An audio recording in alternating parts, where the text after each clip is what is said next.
become the fourth most valuable American company. It's up another $5 today at 764. Pope Francis asked about Islamic terror during his trip to Poland. He says it's wrong to identify Islam with violence, telling reporters, quote, "I do not like to talk about Islamic violence because every day when I skim the papers, I read about violence in Italy. This one who killed the girlfriend, another killed the mother-in-law, and they are all baptized Catholics." Adding, "If I talk about Islamic violence, then I also have to talk of Catholic violence. Not all Muslims are violent, just like not all Catholics are violent." Okay. Juhdi joins us now. Juhdi, I want your reaction to what the Pope is saying. What do you think of it? What do you make of that?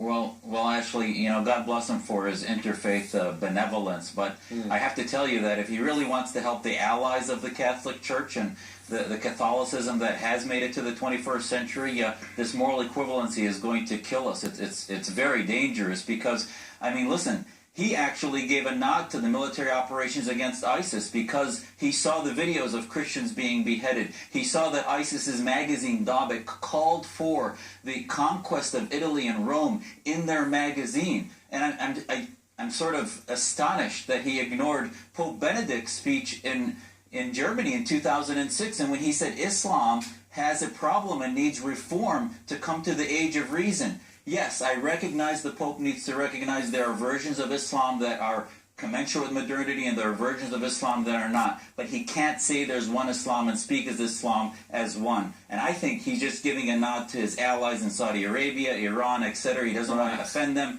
but he forgets that there's no Christians there. They can't take Bibles. They can't build churches. That's a very different thing than the violence inside Italy. And it seems it's hard to. I don't know how he can compare a man in Italy killing his girlfriend to a priest being beheaded in France in the name of Islam. That's, to me, drawing those parallels is just not. It's a bit disingenuous.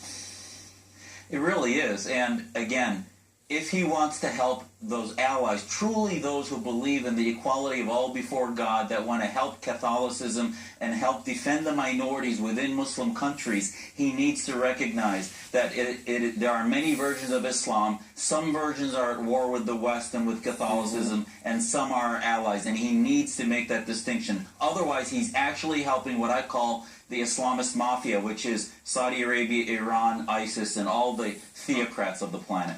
All right, next one for you, Juhdi. Thousands of Germans protesting Angela Merkel's refugee policy, calling for her resignation. Even members of her own party also going against her on this. But Juhdi, Merkel apparently just won't back down.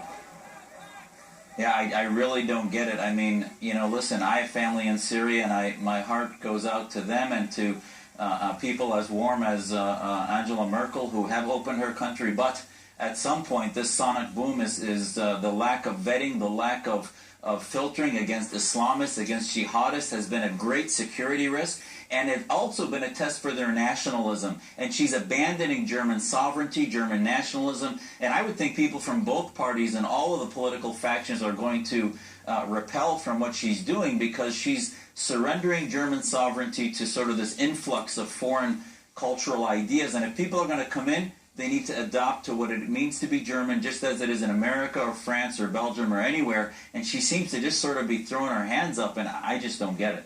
All right. Well, we'll see what happens, but we're obviously following that closely. Juhdi, as always, thank you very much for joining us today. We appreciate it.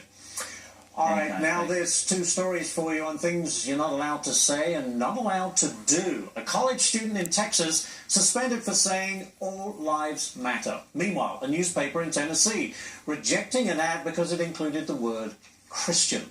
And another scandal in the making for the Clintons. This time it's the Clinton Foundation. Why the IRS is now launching an investigation. More next.